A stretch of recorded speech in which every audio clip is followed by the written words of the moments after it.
Muy bien, vamos a empezar entonces. Vamos a leer en 2 de Samuel, capítulo 16, 5 al 13.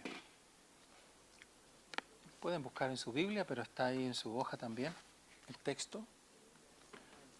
16, 5 al 13. Dice la palabra así: Y vino el rey David hasta Bahurim, y he aquí salía uno de la familia de la casa de Saúl, el cual se llamaba Simeí, hijo de Gera, y salía maldiciendo y arrojando piedras contra David y contra todos los siervos del rey David.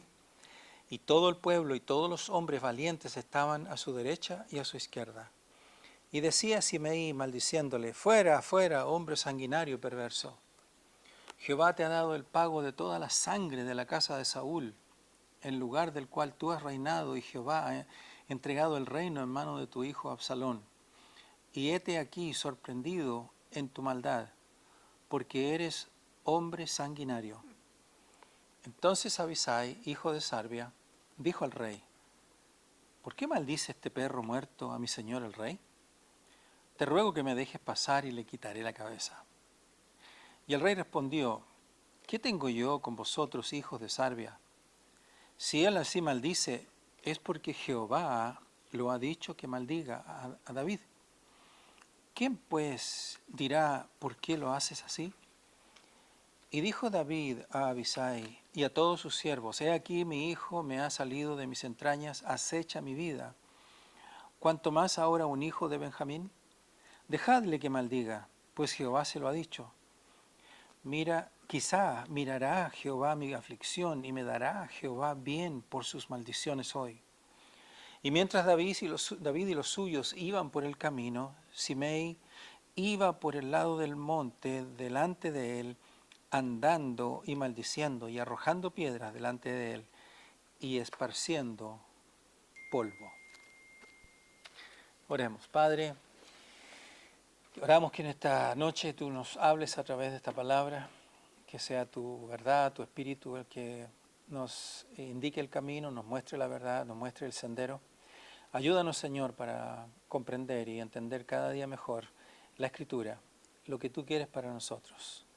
Te lo rogamos en el nombre de Jesús. Amén. Recuerdo yo que en algunos momentos de mi andar, y en los que he sentido dolores de espalda, ¿no? Dolores de espalda, dolores de huesos, dolores de articulaciones, con muchos dolores, de espalda, de dolores de articulaciones. Y esperé unos días hasta que al final tuve que ir al doctor, y el doctor me dio una medicina y ya, digamos que se pasó, ¿no? En otros casos no necesariamente es eso, ¿no? Ya el cuerpo se va avanzando en edad y se desarrolla y qué sé yo, ¿no? Ya no tiene que ver con medicina. Y yo hago esta analogía, ¿no? De igual manera me ocurrió como con el alma. Yo estuve por mucho tiempo enfermo del alma, y me refiero a tener algún tipo de heridas. Tuve que tratar eso con Dios, y me tocó hablar con personas que entienden del tema y descubrir que el dolor del alma tenía directa relación con la amargura, con resentimiento, podríamos llamarle con falta de perdón. Y así como en el caso de recibir medicina para el dolor de espalda, tuve que recibir medicina para el dolor también del alma. ¿Y cuál es la medicina que tuve que recibir para el dolor del alma? Es una medicina que viene en un frasco bien especial y tiene un nombre muy particular y se llama perdón. Perdón.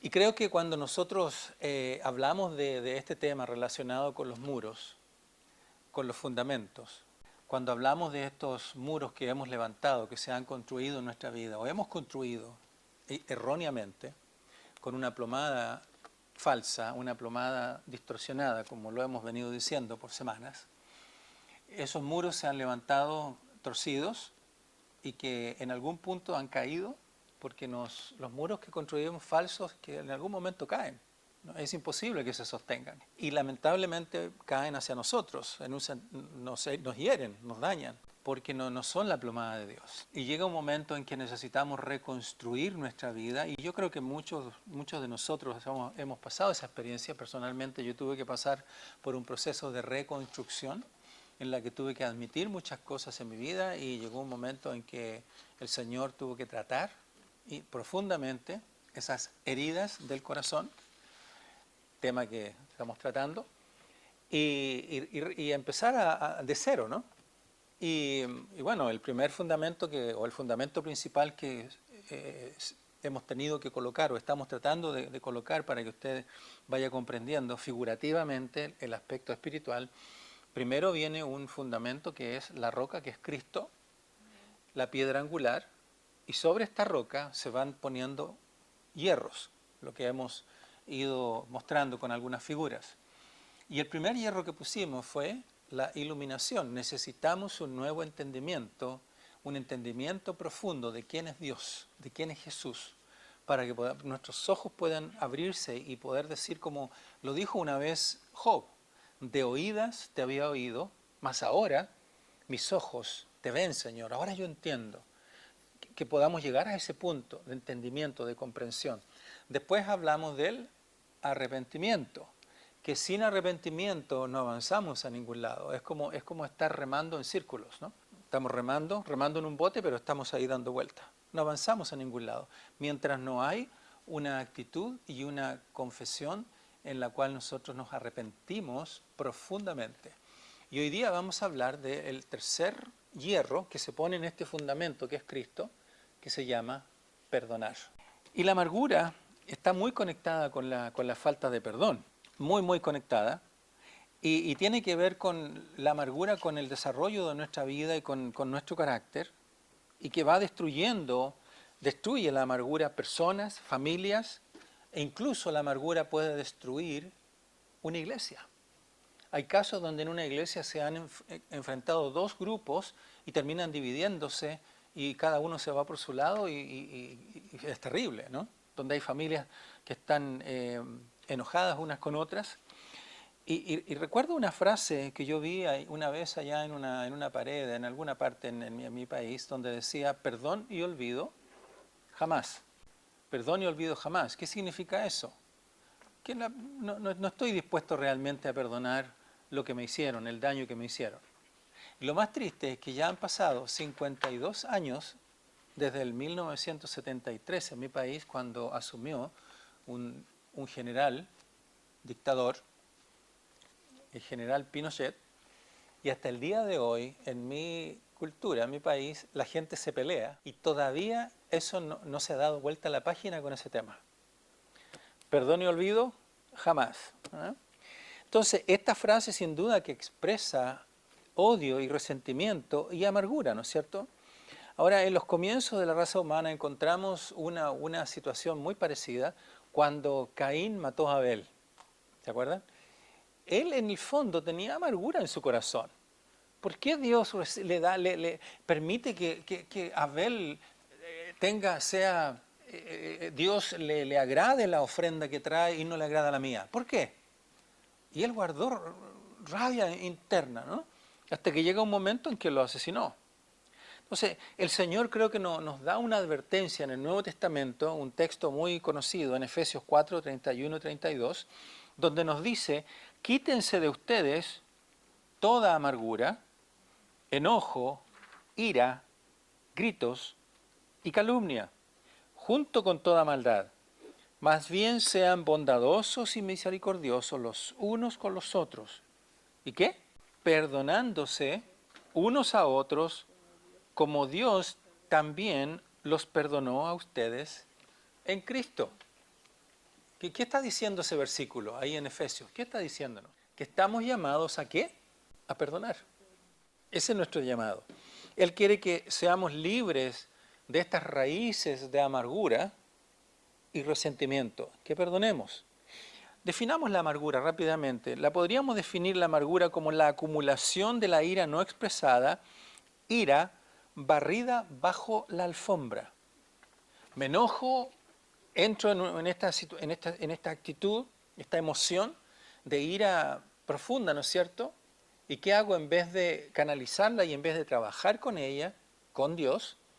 Simplemente digo, la echo debajo de la alfombra, como dice la definición, y ahí sigo adelante, la ignoro. Pero ¿qué pasa? La amargura interna va creciendo paulatinamente hasta que llega a transformarse en un tumor visible. Yo he visto personas que aún en el rostro se puede apreciar que tienen serios problemas de amargura. Se puede ver, es impresionante. No hay que ser ni mago, ni adivino, ni brujo, ni nada de eso. Simplemente es cosa de mirar de pronto a una persona, ¿no? Y no estoy hablando de nadie de acá, hablo en general, ¿no? El pasaje de hoy es un texto que no leemos regularmente, esta historia de David, ¿ya? Y el texto aquí nos está narrando una historia familiar, un problema del rey David. Recuerden ustedes que el rey David cometió un pecado muy grave. Él pecó con una mujer, con Betsabé. Cuando todo el mundo fue a la guerra, él se quedó en el palacio y un día sale al palacio a mirar, estaba relajado, qué sé yo, de vacaciones, supuestamente, qué sé yo, y ve a una mujer allí, hermosa, se está bañando, etcétera, etcétera. Empieza a trabajar la lujuria, empieza a trabajar el diablo también en esto, el enemigo, y la manda a llamar, peca con ella, historia corta, ¿no? Hasta que ella queda embarazada. ¿Y qué hizo? Bueno, ¿qué descubrió, digamos? Él descubre que el esposo de Betsabé era el general Urías de su ejército.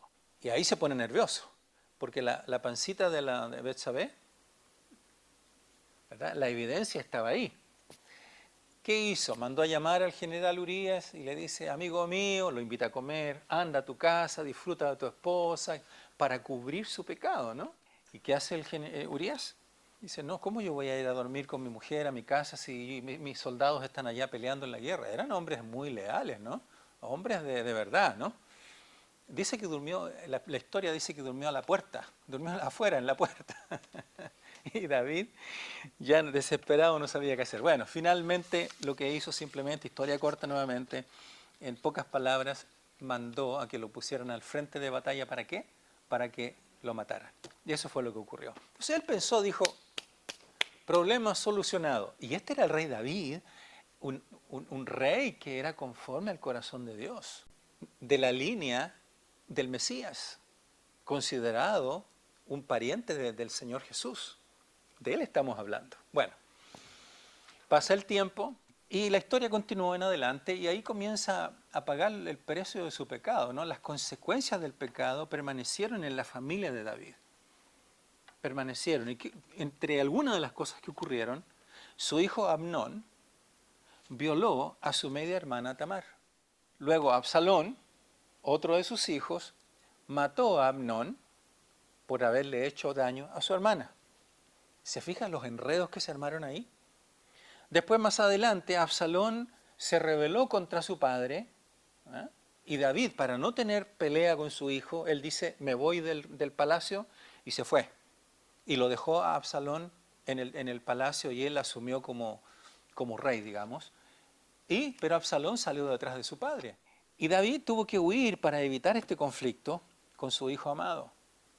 Y bueno, la historia usted probablemente la conoce. Absalón murió en una manera trágica, no lo mató David, él no quería hacerle nada. Estas son las consecuencias de lo que ocurrió en la vida de David, ¿verdad? Él tuvo que pagar las consecuencias de su pecado, ¿no? Ahora, la amargura. Absalón sin duda que era un hombre amargado, porque cuenta la historia que él, cuando él estaba allí viviendo con su padre, él se ponía a la puerta del palacio y él hablaba con los súbditos y le decía, oye, ¿por qué vienes hoy día? Bueno, es que tuve un problema con unos animales, que el vecino me robó uno, que no sé qué. Y el rey le pone atención a esto. No, el rey nunca me pone atención. Pero ven conmigo, yo te voy a dar solución a tu problema. Entonces la palabra dice que él empezó a ganar el corazón del pueblo. Era un traidor, un rebelde, amargado, sin duda, ¿verdad? Por todo lo que había pasado en su vida. Y ahí vemos la amargura en su plenitud, ¿no? Funcionando, ¿no? Ahora, ¿cuáles son las tres actitudes frente a la amargura? Aquí en la historia de Simei, nosotros encontramos que el ataque, él hizo un ataque injusto contra David. ¿Quién era Simei? Simei era un familiar de Saúl, y usted lo puede ver en el texto que yo le puse ahí en su hoja. Era un familiar de él. ¿Qué le dice en el versículo 7? Maldiciéndole, eres un hombre sanguinario y perverso, le dice, le grita a David. Le grita a viva voz. Y creo que aquí Simei está obsesionado con pecados imaginarios, porque David nunca le hizo daño a Saúl. Al contrario, cuando Saúl quería matar a David, ¿qué hizo David? Él huyó, él se escondió, se escondía en las cuevas y Saúl andaba detrás de él para matarlo. Nunca David le quiso hacer daño y nunca le hizo daño y nunca ofendió ni atacó a nadie de su familia realmente. Entonces, ¿qué estaba haciendo en este caso Simei? Simei estaba levantando una calumnia. Al contrario, David, en vez de hacerle daño a Saúl, él bendijo a su descendencia. Después aparece un descendiente del rey Saúl, después de mucho tiempo, cuando ya era rey David, Mefiboset, y él lo llama y lo mandó y le dio la posibilidad que él se sentara a su mesa a comer con él, le restauró propiedades, lo hizo vivir con él en honor al rey Saúl, que había intentado matar al rey David más de una vez. Esta era una calumnia completamente, ¿ya? Ahora, el código de la vida de Simei era ojo por ojo, diente por diente. Esa era su actitud cuando uno mira la historia de Simei. En Proverbios 18:14 nos dice, el espíritu del hombre puede soportar su enfermedad, pero el espíritu quebrantado, ¿quién lo puede sobrellevar? O dicho de otra forma, ¿quién lo puede soportar? ¿Quién puede soportar a una persona que tiene una actitud amarga? ¿Le ha tocado hablar a ustedes con personas amargadas? Yo creo que sí, todos, ¿no? Es incómodo, porque todo el lenguaje es venenoso, ¿verdad? Es venenoso, contamina, ¿verdad? Contamina el ambiente. Estamos en una linda reunión y entra el veneno y ya se descompone. Parece que el ambiente se pone un poco oscuro, ¿no? Dice Abraham Lincoln, quien estaba en contra, de la esclavitud, y quien era muy famoso por sus sentimientos nobles y amor por el prójimo, que una vez cierta persona le hizo un reproche porque había perdonado a un enemigo. Y esto fue lo que dijo Lincoln. Él contestó así: creo que usted tiene razón, amigo. Nuestra misión es deshacernos de los enemigos. Yo me he deshecho de este enemigo transformándolo en mi amigo, mediante el poder del perdón. Creo que, sin duda que el perdón tiene un poder que a veces no dimensionamos, que tiene muchas consecuencias positivas, ¿no? Ahora, ¿cómo convencer al amargo Simei que no perdonar va a destruir su vida? ¿Cómo lo convencemos? Si tuviéramos la posibilidad nosotros de hablar con él, con Simei. Él solamente quería aprovechar el momento para transmitir amargura. Dice que lanzaba piedras y levantaba polvo. Este era el rey David, el que estaba yendo en el camino. Él estaba buscando la manera de añadirle aflicción al rey. El rey estaba en un momento difícil y nada más le quería añadir dolor. En el versículo 6 y en el versículo 13 dice que arrojaba las piedras, ¿no? Ahí como ustedes ven el texto. Después encontramos otro personaje en la historia, otro personaje que se llama Abisai. Él era un soldado valiente de David, versículo 9. Abisai lo llamó perro muerto. Le dice, este es un perro muerto. No soportó la afrenta hacia David. Este era un hombre reaccionario, ¿no? Y yo diría que Abisai, la actitud que tenía era el que la hace, la paga. No olvidemos que decirle perro a alguien era lo más bajo en ese tiempo, ¿ya? Entonces Abisai lo trató muy mal a Simei. Digamos que humanamente hablando, ¿merecía ser tratado así, Simei? Sí, digamos, seamos honestos, sí, porque está atacando al rey. ¿Cómo se le ocurre atacar al rey? Uno dice, ¿no? Pero vamos a ver que la actitud de David no es esa. Simei maldecía, además Abisai insultaba. Y Abisai era uno de los cercanos del rey David, no solamente un cercano, él era un sobrino en su ejército y un hombre muy leal a David, ¿ya? Por la historia que conocemos de él. Uno lanzaba piedra, el otro empuñó la espada. Tú lanzas piedra, yo con mi espada te voy a cortar la cabeza, era lo que decía Abisai. Si el rey hubiese autorizado matar a Simei, lo hace así, instantáneamente. instantáneamente, porque era un hombre reaccionario, ¿no? Muy temperamental. Dijo a Benjamin Franklin lo siguiente: las tres cosas más difíciles en el mundo son guardar un secreto y perdonar un agravio. Aprovechar bien el tiempo, según él, ¿no? Son tres cosas muy difíciles de hacer. Creo que tenía razón en algunos sentidos, ¿no? David, por el contrario, a diferencia de Abisai, su sobrino, David soportó los insultos de un amargado. ¿Qué dijo David? En el texto lo tenemos. Déjalo que maldiga. Reconoció que Dios permitía eso. Versículo 10 y 11. Versículo 10 y 11. ¿Se acuerdan de la vida de David? Perdón, de José. En la Escritura, en el Antiguo Testamento, José, historia muy conocida, ¿no? Él fue vendido por sus hermanos, llega a Egipto y en Egipto está en la cárcel y el Señor lo usa para interpretar un sueño de uno de los presos y finalmente termina interpretando el sueño del faraón. Y gracias a que él interpreta el sueño del faraón, por la gracia de Dios, José llega a ser el segundo después del faraón y llegó a ser una bendición para el pueblo judío. Su padre viene a la tierra hasta que aparecen allí sus hermanos. Antes que venga el padre llegan sus hermanos. Habían pasado mucho tiempo. Los hermanos, sin saber quién era el ministro, el primer ministro de Egipto, no sabían que era José. José los mira y vienen todas las memorias de todo lo mal que le hicieron sus hermanos. Y aquí tiene que confrontarse o enfrentarse con su realidad de la amargura, resentimiento, falta de perdón, todos estos elementos. Y la historia resumida es que finalmente un día José perdonó a sus hermanos, ¿verdad? Esa es la historia que conocemos. Y en el Génesis 45:5 nos dice: porque para preservación de vida me envió Dios delante de vosotros. Muchas de las situaciones que experimentamos tienen directa relación con el plan soberano de Dios. Es difícil a veces decir esto, por lo que estoy diciendo, por la experiencia que hayamos vivido, que pueden haber sido muy duras. Pero Dios es soberano, Él tiene el control de todas las cosas, Él sabe exactamente lo que está ocurriendo en nuestra vida y por qué ocurren las cosas. David no apoyó a Abisai porque su lema era: si lanzas piedra, yo te voy a pegar con la espada. Ese era el lema de Abisai. Y la actitud de David era una actitud espiritual, no era la de este soldado. ¿Ya? Hoy día esta es una actitud antinatural, no es normal para la sociedad. Para nada, no es normal. ¿Cómo respondemos nosotros a los insultos y a las ofensas que recibimos hoy día? ¿Cuál es la tendencia normal? ¿Cómo responde la gente? Agresivamente, sin duda. Porque eso es lo normal, es lo natural. Pero David aquí tiene una actitud antinatural. No era normal, tampoco era normal para ese tiempo. David se consoló en Dios, ¿verdad? Se consoló en el Señor, y usted sabe los tantos salmos que él escribió, hablando de sus enemigos, hablando como él era ofendido, él era perseguido, y él al final siempre vemos esa misma actitud. Pero Señor, yo confío en ti, yo descanso en ti. Controló sus emociones que lo impulsaban a tomar medidas. Podríamos decir que David contó hasta 100.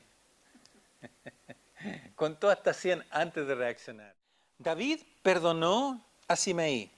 Podríamos decir que David fue un buen ejemplo de no guardar amargura, y podríamos decir, ponerle en un altar a David, decir: wow, David, qué increíble, qué buen hombre fue.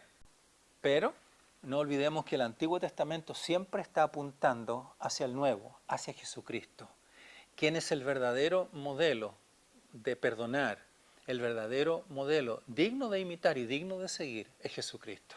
Cuando Él estaba en la cruz, Él dijo: perdónalos porque no saben lo que hacen. Él perdonó a esos religiosos, ¿verdad? Perdonó a sus ofensores, perdonó a aquellos que le decían: tú que estás ahí, bájate de la cruz, si eres el Hijo de Dios. A esos perdonó. Entonces, las lecciones que aprendemos del Antiguo Testamento nos llevan hacia Cristo y nos debe recordar qué importante es que nosotros podamos seguir el modelo de Cristo, podamos seguir lo que Él nos enseñó, ¿no es cierto? Ahí también el ladrón en Mateo 27:39, cuando le dice: si eres el Cristo, sálvate a ti mismo y a nosotros, aparte de los sacerdotes y religiosos que ya mencioné. Padre, perdónalos. Padre, perdónalos. ¿Qué significa eso? Significa que Jesús oró a su Padre para que Dios le concediera que se arrepintieran, de modo que fueran perdonados. Esa era fue de alguna manera la oración de Jesús. No los excusó de su responsabilidad. ¿Ya? Eso es importante. Muchas veces cuando nosotros tenemos que perdonar o perdonamos a personas, es posible que esas personas sigan haciendo lo mismo o aún peor. Pero nosotros nos estamos liberando de la carga. Nosotros nos estamos liberando de esa mochila pesada que podemos cargar en esas espaldas. El pecado, sin duda, que enceguece a las personas. Ahora, pregunta, ¿cuántas veces nosotros no hicimos lo mismo en el pasado? De esas cosas que a lo mejor reprochamos, ¿cuántas veces nosotros no las hicimos? Y el perdón tiene que ser una decisión constante. Porque el perdón no se basa en las emociones. Hay un momento, hermanos y hermanas, en que nosotros necesitamos razonar, mirar la Escritura, entender que la Escritura son verdades absolutas y que ella nos está indicando el camino y que hay un momento en que hemos de aplicar la verdad a nuestra vida. No basta con decir, no, yo cuando yo tenga sentimientos por perdonar, ahí va a ocurrir. O sea, así no funciona, sino que funciona en base a la verdad.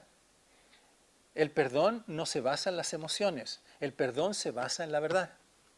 No es necesariamente un sentimiento, que cuando yo lo sienta, ahí yo voy a actuar. No, así no funciona. Los principios de Dios así no funcionan. Dijo un gran escritor y un líder cristiano, cuando él habla de ofender, dice que reaccionamos de esta manera. Primero, ¿cómo puedo perdonar si ni siquiera él o ella se arrepiente? Segundo, necesita aprender una lección. Que aprende una lección. Por eso que no le hablo. Por eso que no lo llamo. Tiene que aprender una lección. Tercero, no quiero incentivar un comportamiento irresponsable. Ahora, hago un paréntesis. Cada situación y cada caso es particular. Hay que tratarlo, hay que ver de qué se trata. Yo estoy hablando en términos muy generales.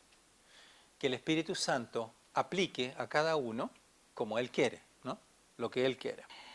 Y cuarto, no soy yo quien debe dar el primer paso, que lo de él o que lo de ella, pero no yo. Eso suena como orgullo, ¿no? Sí.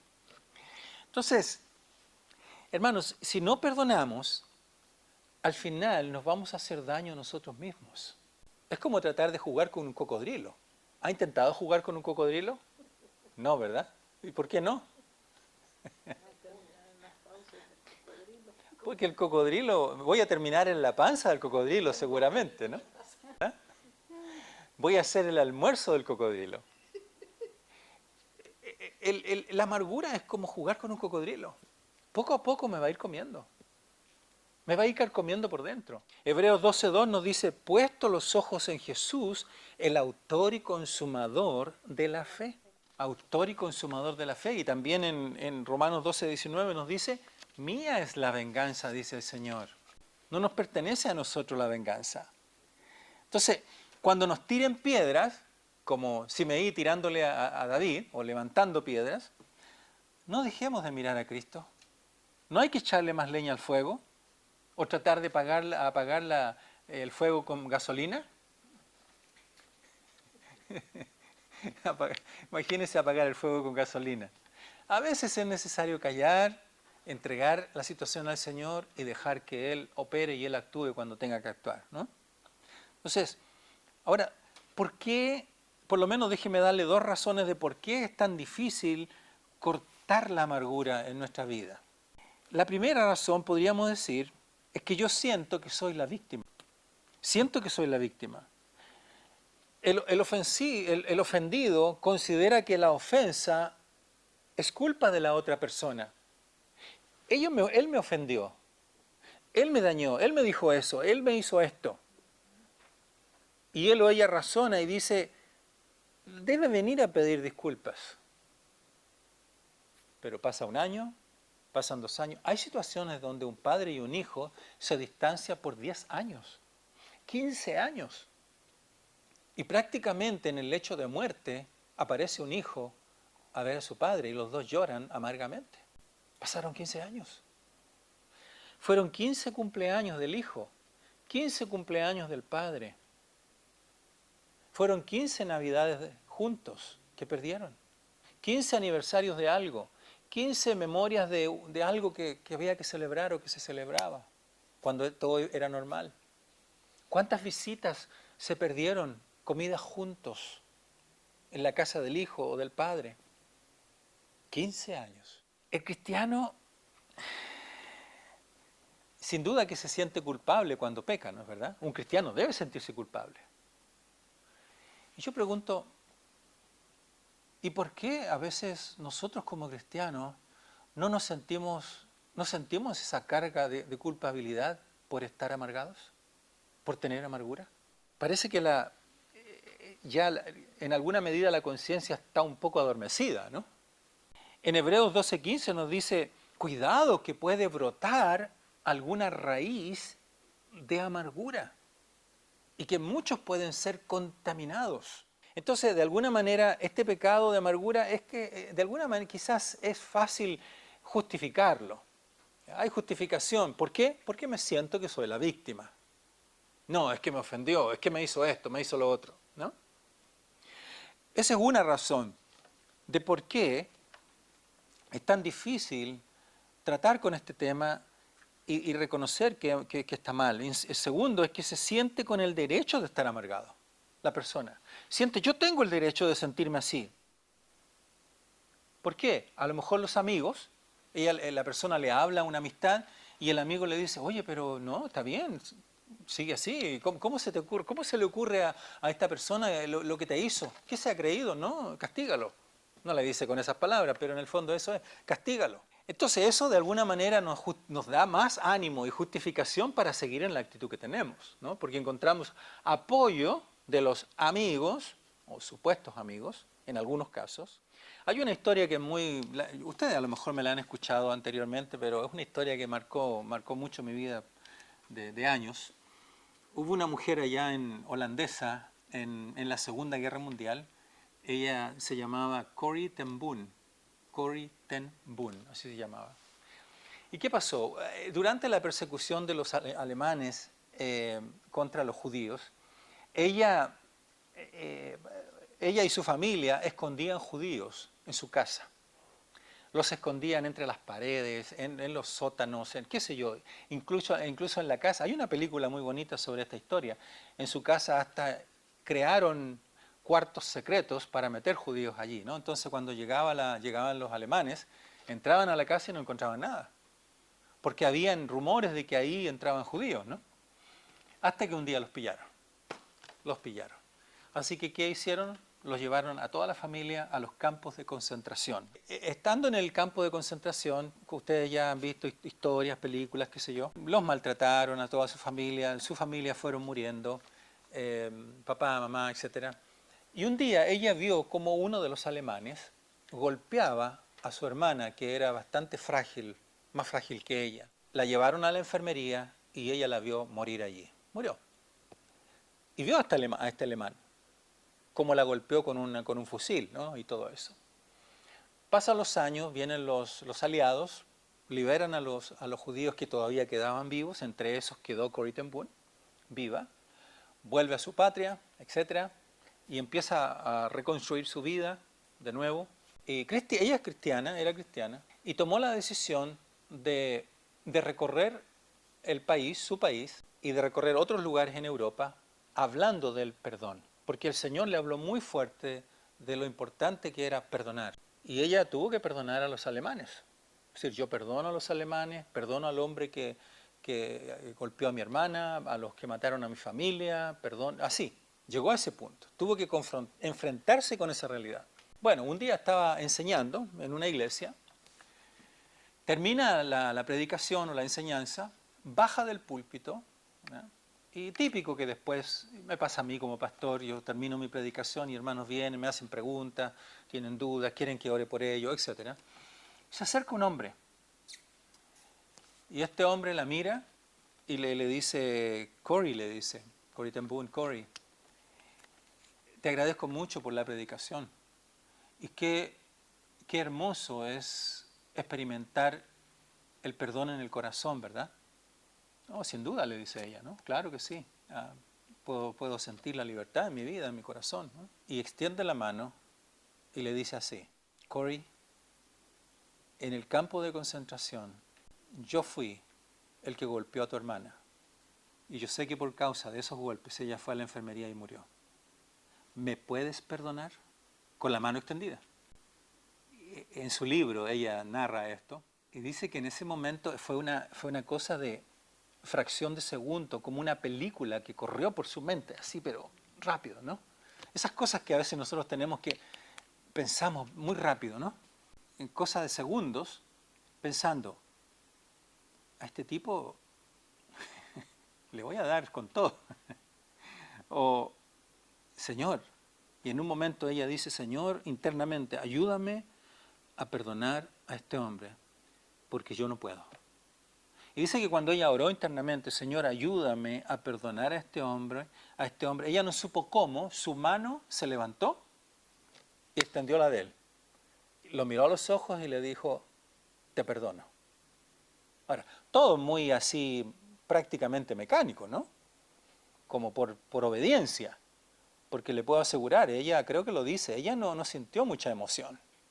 Pero sí hubo algo llamativo en lo que ella comparte en su libro. Ella dice que cuando ella extendió la mano y le dijo, y le apretó la mano y le dice, te perdono, hermano. En ese momento ella internamente sintió que algo internamente, un peso, salió de ella. Algo salió de ella, que de alguna manera todavía estaba obstaculizando su relación probablemente con el Señor. El Señor, hermanos y hermanas, nos hace este llamado, porque creo que sin perdón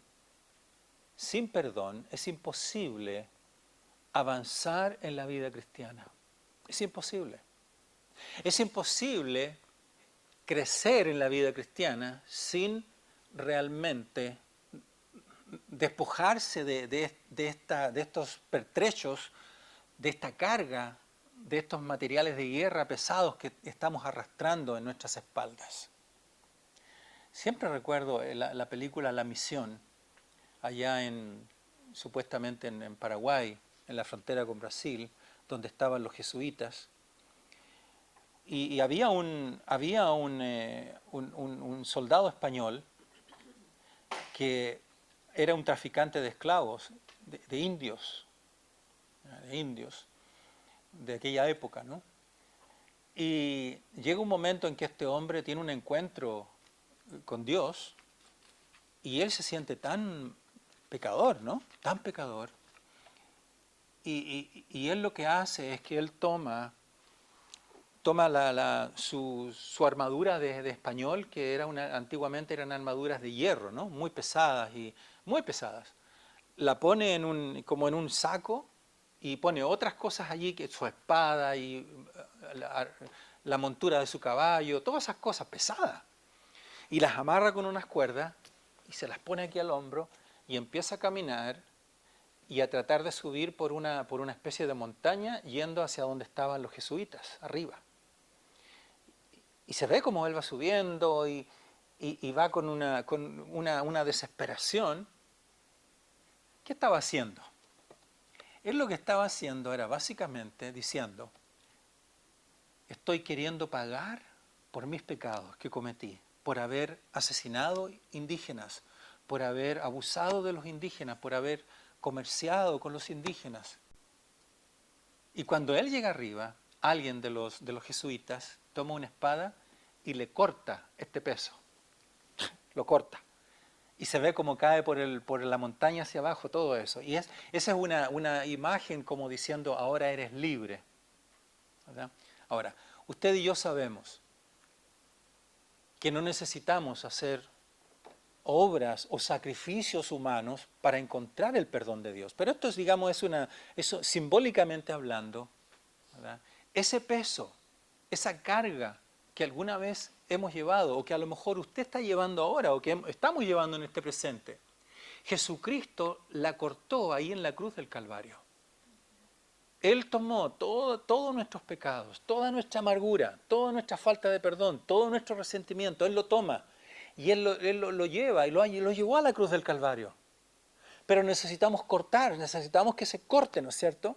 De alguna manera simbólica tenemos que cortar esta atadura, este peso que estamos llevando. ¿Cómo hacemos ese corte? Perdonando. Perdonando. Y clamando al Señor y diciendo, Señor, ayúdame a poder perdonar y a poder vivir en libertad. En ti, Señor Jesús. Vivir sin perdonar a los demás tiene consecuencias, sin lugar a dudas. Somos esclavizados emocionalmente. Somos esclavizados, atados por nuestra propia ira y odio. Las relaciones con los demás se ven afectadas, con hijos, padres, hermanas, hermanos, etc. La relación con el Señor se ve afectada. No podemos ser libres para poder mirar a los ojos al Señor y decirle, aquí estoy, Señor Jesús. Allá tenemos que agachar la cabeza. Nos sentimos avergonzados. Nuestra relación ya no funciona bien.